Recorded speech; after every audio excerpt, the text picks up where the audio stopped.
In 1957, I was hired on as a labourer. I did have no mining experience, and I worked myself up to a timberman repairing broken drift sets and whatever was necessary. And then, after, I forget now exactly, but 6 months or close to three quarters of a year, they asked me if I want to become a spare shift boss. And I says, well, I don't mind, but I would like to know more about mining proper. So I went mining, and I had gained my mining experience in stope mining. What is that exactly? The stope is the first that in the mining industry they drive drifts. A drift is when they follow on a level ground a vein. And from there they have various levels. They have, for instance, let's say 400 level is the first, in Calumet was the first main entrance, and that was they drive this tunnel in there, and then they followed, I think, I don't know exactly the history of the mine, but I think they followed a vein. And then from there they explored sideways, upways, down, by drilling test holes. And then about 100 feet above the first level they have another level. From there they connect these two levels with a raise. They call it up. They go up. And from there again they follow a vein. They follow the ore. Right? From there they expand again sideways. And that's what they call the stope. From the raise out they mine whatever ore they have, and that's the stope. How long were these tunnels that you had? There's miles and miles of tunnels in that mine there, the old Calumet mine. Yeah. And I couldn't tell you exactly, but one would have to ask an engineer, because I wrote some plans that show how many miles they have, but there is, in the mine up there was 1100 was the lowest, then 900, then 700, then 600 and 500 and 400 was the top. And then above they had more levels too. 100 upstairs and 300 I remember, and then they had access to another portal to the surface. And so there was mines and tunnels and drifts and crosscuts all over. Yeah. How did you drive? Was there a kind of a little train? They had rails, yeah. They put rails in there, little cars, and they had that they, pulled by a battery-powered locomotive. And they took the stuff out from underground and they dumped it. Waste dump was one where they dumped the waste. Ore dump was another one where they dumped the ore. And it was all for galena? Well, galena was one of this was the main product here. That is a mix of silver, lead, and zinc, and that was the major product they had here. They had also some byproducts. I think was gold and cadmium, but I am not too familiar with what else they, But there were very high grade galena blocks there. Solid galena, solid ore body there. I remember one place in 700, a block, and a vein so wide that they couldn't span it with a 16-foot stall. 16 feet. And a stall is a timber. Yeah. It's a long, where they brace from footwall to hanging wall to brace, make sure that things don't cave in. That was that didn't reach anymore, so they set up the square set. That's another method of mining, where they have square timber cut to a certain measure, and they can set up square like cubes, you know, posts, skirts, and caps. And from there on again, posts, a skirt, and cap, and they can catch the whole width of the vein that way. And then they go up and do the same set, and up and up and up, and sometimes, as I said, you have 4 or 5 of these 5 by 5'4", I think was the measure roughly inside. 5 by 4 by 5 by 4 by 5 by 4, something like that. It's like a cube. Oh yeah. You know, and that way they could mine veins that were wider than the width of, you know, they could mine out any width of the vein. That, you know, before that, the old type of mining, there was only maybe from 6 foot to 16. 16 was the longest timber they were using, eh? Can you tell me a little bit? There were the several layers, and you had shafts down there. Well, the shaft was there an elevator or? The shaft was first in the Calumet mine. They had a shaft quite a ways in, and the shaft they sank a shaft down to over 1,100 feet. Wow, yeah. And the hoist room was up above the 400 level, because you need your headroom and all that. Sure. And then they had a cage, where they lowered and brought up the men or material, and they had a skip, what they call, where they dumped the ore from the top of the mine, let's say, all the way down the ore pass, what they call the ore pass. Yeah. From level to level, they had they collected all the ore that was dumped into the ore pass. Yeah. Eventually, down below, it was loaded into the skip, and the skip was brought up to surface and taken out to surface by rail cars. Yeah. I imagine back then in the 50s and 60s, safety measures were not yet so advanced like it is today in the mines. Did you have accidents, and what sort of, how was it safety-wise back then? We had ours, actually, our mine was, I would say, was quite safe by the use of extensive timbering. You know, they had, all the opening were timbered up. Yeah. Of course, there were accidents. We had very few totalities. Okay. We were fortunate that I do remember a few cases, you know, where unfortunately the men lost their lives. We had a cave-in, for instance, in Calumet, that a guy didn't make it out, and we were digging for him for almost a week. We had to bring him out, you know. By the time we found, of course, he was dead. Yeah, yeah. He suffocated in the muck. But oh my God, yeah. And it was an Irishman, I remember that too. Yeah. His name was McLaughlin. Yeah, and I was, and my partner and I were, we were working there 12 hours a day, and no down, 3 shifts, steady. Because practically we had to be very careful that when you're going through the cave-in, proceed very, very cautiously. Yeah. And I remember it clearly when we were digging a little bit, and then there was this, he had black curly hair. Oh yeah. And you see the hair come first. No. And it says, that must be the guy. Oh, that's so sad. You know, and so we dug him out, yeah.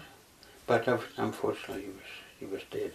Another guy was another freak accident that happened in another place, another mine.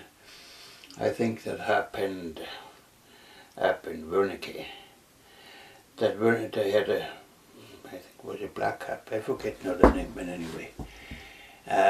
He was standing on the top of the shaft door, flat, and somehow the hoist pin was something, somehow the door opened and he fell down. Oh. That was one. But basically there were other mines, the hard rock mines, they had more serious accidents and more frequent too. Oh yeah. I happened to be, for 2 years, I was safety supervisor. Yeah. And I had to do the investigations, accident investigations and all that. And basically, most of these were man-made. That is through education. We tried to make sure that the people know the rules and safety rules. Yeah. But then people break rules like they do in traffic and all over, you know. Sure. That is the rule. It's sad, but it's happening now too. Yeah, yeah. We had a very good safety system. We set up very stringent rules and regulations, and as I said, if they're being followed, then of course it minimizes the frequency of accidents. Sure, sure. But then you're dealing with human people. Yeah, yeah, yeah. With people that like to take shortcuts. Sure. In the mine, especially when there is a bonus system. The bonus is they pay paid by the tonnage they produce. And of course they try to make as much as possible money-wise, and then they take chances. You know, they may take shortcuts. And that was one of the major causes for accidents, by miners taking shortcuts. Sure, yeah, yeah. As I said, luckily we didn't have too many fatalities, but one is too many, you know, there's no doubt about it. But I do know, comparing our records with others, we were pretty reasonable. Yeah. Coming back to your career development, you said you worked yourself up Oh the yes, ladder. that is when, What was your final? You were the manager in a management position. In management after the last job. I was shift boss for 2 years. Then the safety supervisor is retired, and they asked me would I be interested. I was interested in the safety aspect of things. I done it for 2 years. Meanwhile, the personnel supervisor, he retired after 2 years. They asked me if I was interested, would I be interested in taking the job? I said, well, I can try. Yeah. And that was my last job for the mine, and it lasted 15 years, from 72 to 87. So you were the hire and fire person. I hired, by the axeman. Yeah. Yeah, hire and fire, lay off. Well, that is the old expression, you know. Yeah. The man with the axe. But it was a very interesting job indeed. I don't know how good a job I did, but it lasted 15 years, and when I became old enough to retire, you know, when that thing, that clause made it possible for me to retire. There came people from all over the places who applied at yours, right? And were there also foreigners who applied directly, or? We had about, I forget now, but we had these Christmas dinners usually, and they put up signs, a happy Merry Christmas, in 15 languages, for instance. So it's maybe even more.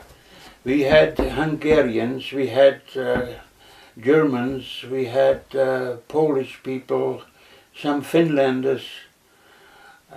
You know, the majority were immigrants. Thereafter, they came, especially during the war, after the Hungarian Revolution in 1956-57. A lot of people left Hungary. They fled Hungary, and then they applied here, and we had quite a few Hungarians that time. And other nationalities too. Like I said, the whole world was assembled here. It was said that United Keno Hill mine was one of the largest silver producers at some point? At one time it was the third, from what I know, the third biggest silver producer in the world, I think. Oh, There yeah. was one bigger one and produced more, there was somewhere in Mexico. Mm-hmm. That is what I was told. Yeah. I yeah. don't know whether it's the fact or not. Mm-hmm.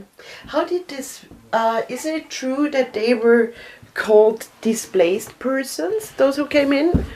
I heard this term. What is that? The DPs was the express, which the short for displaced person. Displaced person comes from people that were displaced during the war or in Europe.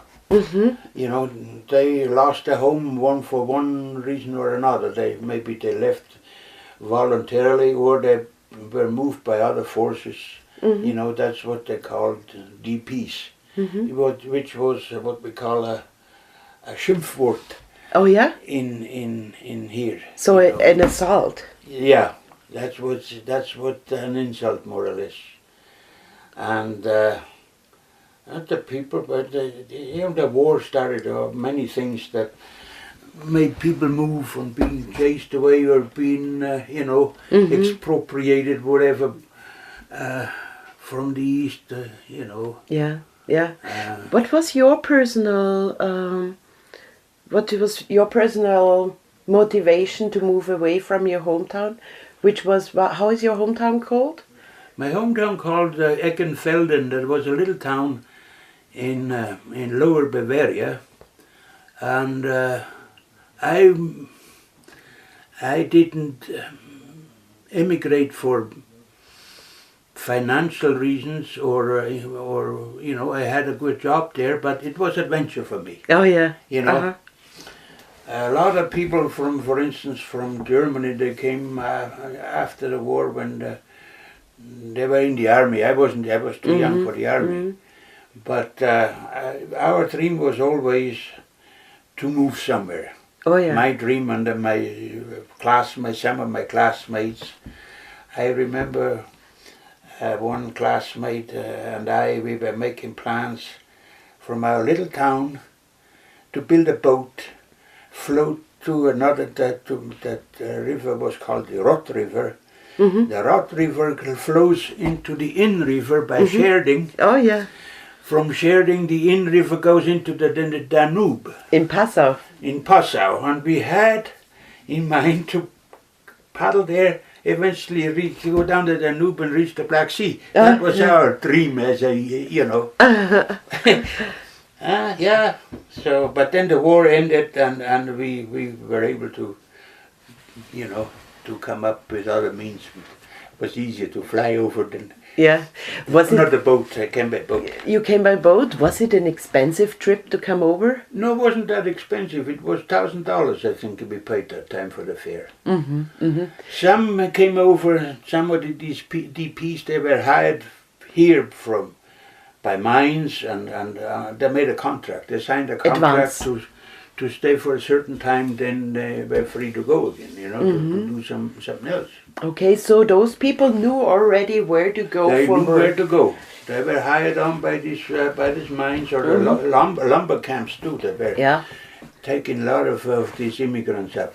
So, but you came yourself to check out what's going Well, I on. had this friend here already. He came in '52. Another friend followed in '53. There was 3 of us. And myself, they sent me the money for the fare because it's hard to save anything, I suppose. We are young, Yeah. Anyway, he advanced me the fare and I decided to join them Mm-hmm. in Edmonton. That was where I landed. Oh yeah. So, and then I worked there as my first job in Canada was a roofer. Oh yeah, I worked really? with a roofing outfit for a while. Then we worked for construction. Yeah. And I liked it and get down there too. But when I saw the Yukon, I fell in love. Really? Yeah. Yeah. And I traveled quite a bit, quite extensively. I worked down in Hamilton too for a Canadian Firestone Tire Company, making car tires and stuff. I worked there for a while, yeah. And then I came back up in '57. Here. And I've worked here for 30 years, and I worked myself up, and then when time was ripe for retirement, I was ready to go down to Whitehorse.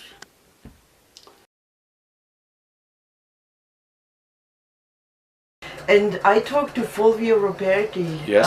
And before he passed away, Yes. I'm very thankful for that, but I wanted to see him this time, Yes, and, yeah. and then Mike told me that he recently passed Yes. away, right?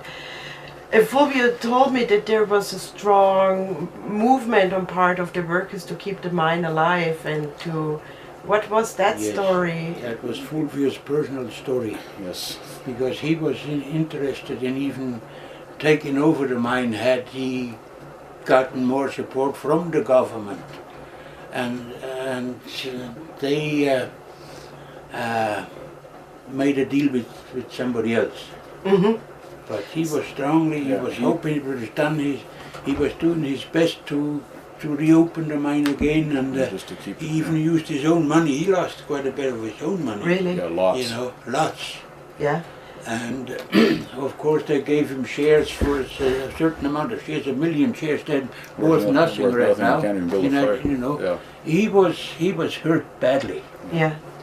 He took it very personally that Yeah. that the mine was failing. Yeah. What was his position again in the mine? He was a plumber. Chief plumber. Chief plumber. Chief plumber. Yeah. Yeah. And then he was manager the last few days. Well, Yeah. while the end, mine yeah. was shut down. Yeah. He was the most senior person that was left in the camp. There was only a few men here. Who owned United Keno Hill, actually? Well, a bunch of shareholders, and mostly Toronto. There was a Falconbridge.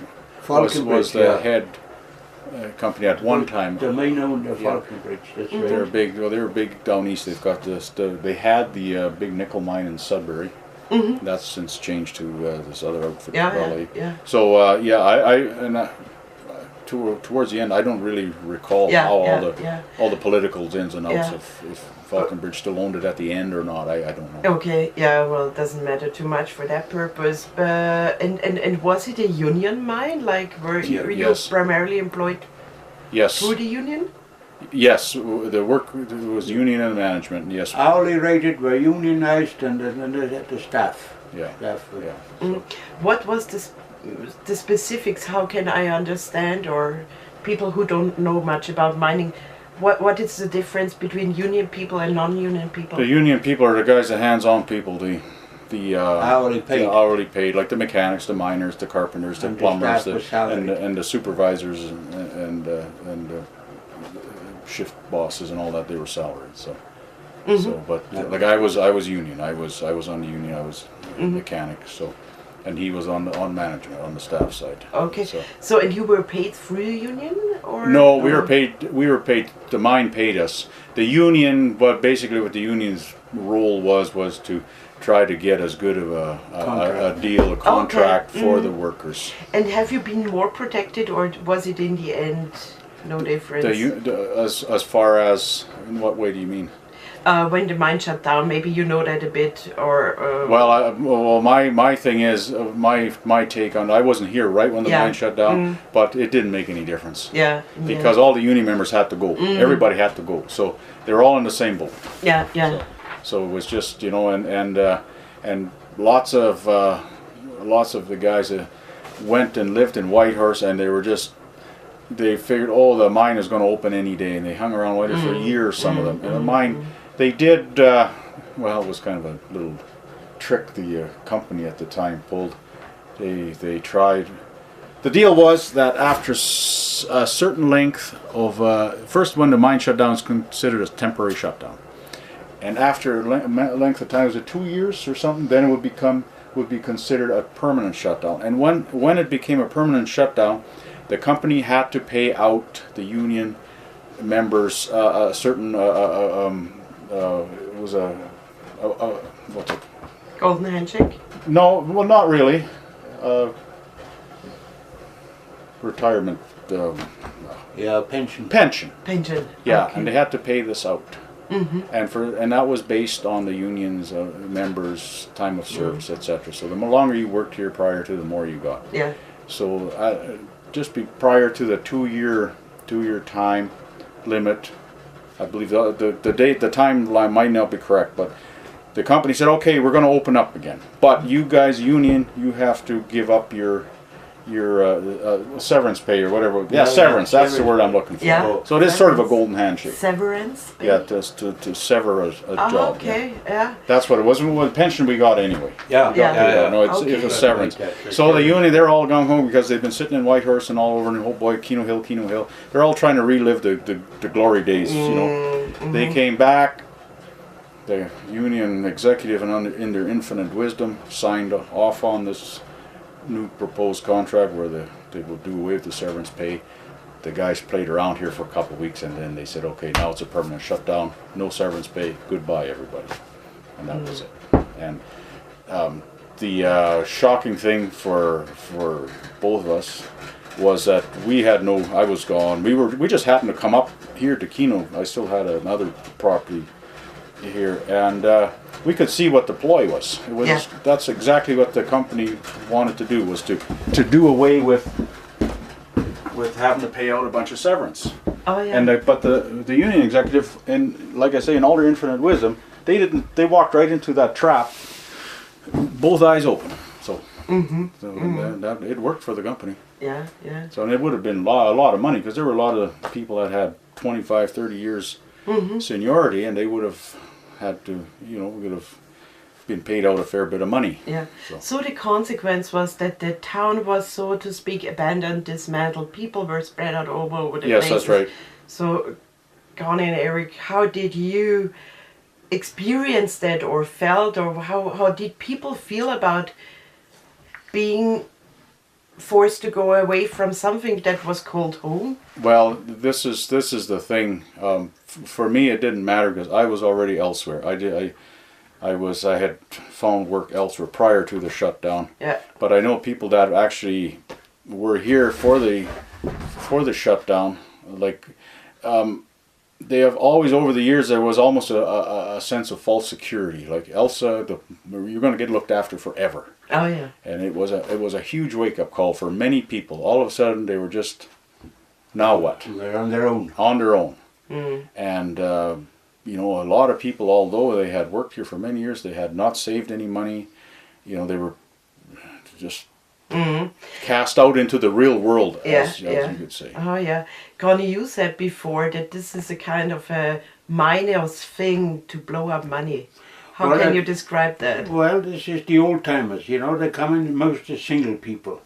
They come up to make a nice steak, and then of course they were going out on holidays, and you hear the miners telling stories about the Blackstone Hotel in Vancouver. That was one of the famous places, apparently, where the miners spent their holidays and up to the last dollar.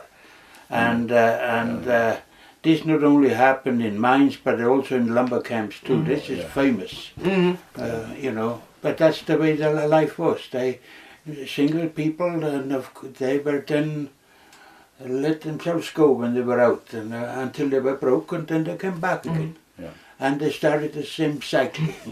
Yeah.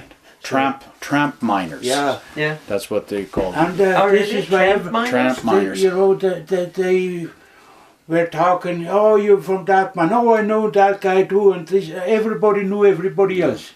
From the mines all over Canada, from Yellowknife, from Quebec mines, they all worked somewhere, and then one way or the other, British, I remember a lot of people coming from Britannia Beach, that was the mine near Vancouver. Oh yeah. Others, Braylorn and Pioneer, and then some guys knew from Sudbury. From Sudbury, a lot of people from Sudbury. Yeah. From all over there, Canada. Yeah. In terms of partying, but on the other hand, in terms of needing a rest and needing this time off from hard work, was there drugs, like was that an issue at the beginning, back then? no drugs, but there was a lot of alcohol involved. Yeah, alcohol was the main drug. Absolutely. Alcohol was is a drug too. But Sure. The main. But later on in the 70s and stuff, there was stuff around. Yeah, Oh, yeah. There was all the psychedelic Not very drugs. much, though, but, Well, but there I was. say- You just didn't. You just Yeah, have to I know know. where. If you wanted, I you know. could go I know. and get it. Like there was lots of stuff. Yeah. Like, So were they piss tests already? no, No, No. no. no. No. No. But before that, the main intoxicant was the beer, in Yeah, the beer parlor. Yeah. Wasn't it dangerous going with a hangover next day to work? Oh yeah, of course. Well, but guys, You woke up pretty fast. yeah, if you, yeah. I guess. Yeah. I mean, not everyone. No, not no, everyone no, was no, no. was drunk every night, and No. Sure. and not everyone blew all their money. No, there no. are people here that Yeah. made out really well. That came here to live and work and make money, and Yeah. they did well. I And, think this is always important to understand that yeah, only those people who are displayed more. that's right. The characters, those are the stories, and Yeah. there were thousands of people over the years that came here and worked here, and you know, saved their money and lived a relatively clean life. Yeah. And did really well, and then lots of them moved on, and were able to Yeah. buy homes or start businesses elsewhere or around Yeah, the world. yeah. So it was a good starting point. It was excellent if a person really wanted to get a start. It was good here because you were looked after. You got hired on like as a single guy. You got a bunkhouse room. You got fed. Yeah. You had her made, eh? So Yeah. and Yeah. When I talk about the majority of the single guys, they like, they like that to move Yeah. from one camp to another and save money and then blow it. Can you describe a little bit where people went, and did you keep up the social networks and? to some extent, yes. I think in my case, I moved to British Columbia, and I've been there ever since. But I always kept in contact with guys like Dirk and Klaus and other Yukoners, the Elsa Keno people. But I can only say that I moved away. I went to work elsewhere. I did my own thing. So how the people that actually remained here felt or coped, I can't really speak to that. How was it for you, Eric? Eric. Well, I Koni? retired 2 years before the shutdown, so I had already an established place, as I told you before, Marsh Lake near Whitehorse. And to me, it didn't make much. I already had my home there. Okay. See? So that shutdown did not affect me as far as the pain of leaving the place goes. I liked the place. I was sad when I heard that they had to shut it down, but then to me it wasn't that important anymore. I hoped for a long time that they would reopen again and all that, but I was on my own. It wasn't important, So. Dirk, what happened to the town and the people? It was so It was an notice. interesting day. I remember the exact day, January 7th, 1989. And Brad Teeley was the mine super. And I was a shift boss underground at that time. And I was up for lunch in the mine dry. And he came over to me and he said, I got something to tell you, Dirk. I said, what's that? He says, the mine's shut down. I said, what do you mean? He said, effective today. The mine shut down. I said, well, how long is it shut down for? He says, Ontario says it's permanent. That's it. And I looked at him, and I'm just even getting goosebumps thinking about it now. And I looked at him and I said, you're not shitting me, right? He goes, nope. I reached out my hand and he reached out hesitantly. And I said, thank you. And he looked at me and I said, I needed a kick in the ass to get out of here. I knew instinctively this would be a big positive change for me because I was worried I was going to get stuck here. And the reason I was worried is that I'd gone through a shutdown once before. And there were so many people that had been working at Keno Hill for 20 years, 15 years, that left with nothing. I was just saying that before, yeah. Nothing. They didn't have a cent to their name. And in '83, when the mine reopened, they had to borrow money to move back. That's how sad it was. And I said, when I saw that, I said, this is never going to happen to me.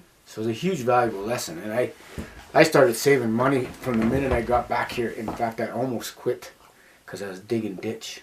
Yeah. Because everything gummed up during the shutdown. Mm-hmm. And there was this guy, Steve Gang. Yes. Oh, yeah, Steve King. Nice as pie, nice kids, but not a super hard worker, but steady. And I'm digging ditch, the soup underground, and I look at it, and I look at Steve, and I said, fuck this, man. This is not where I want to be. I'm 22 years old, or 23, I want to have a... Mm. And he looks at me, take it easy, take it easy, it's gonna be okay. And had he not said that and calmed me down, that would have been the end of my mining career right there, which was very close to the beginning of the... So anyway, that's when I decided, you know what, if I'm going to be here, I'm going to save money. And if I'm going to be here, I'm going to try and get the best job I can. So I got reprimand after reprimand being in the wrong place. But I wanted to work my way up the ladder and finally did, so... Mm-hmm. But I realized that at the age of 29, when the place shut down, I thought, you know what, I could see again a lot of the old timers that were beat up and in rough shape, and I thought, And I'd been out for Christmas just before that shutdown, and I met a guy that I used to work at Keno with here in Martin Hall, and he said, I just found this jackpot mine, Ketsa River mine, you gotta come over there, they're paying awesome.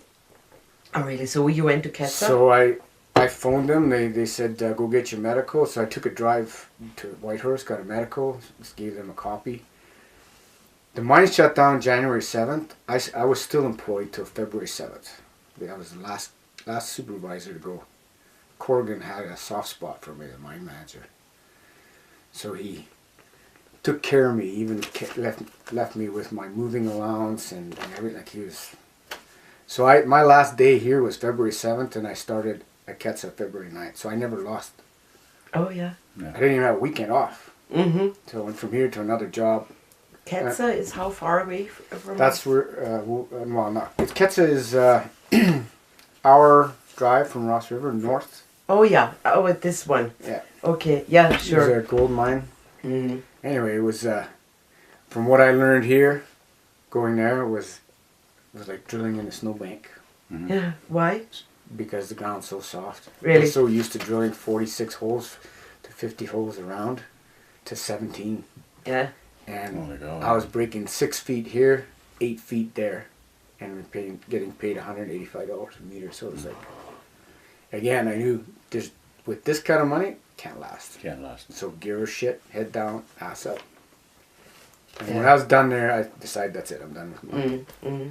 And that was my last time at the camp life too, until I built the Wolverine camp. Oh, yeah. So I Yeah. changed careers.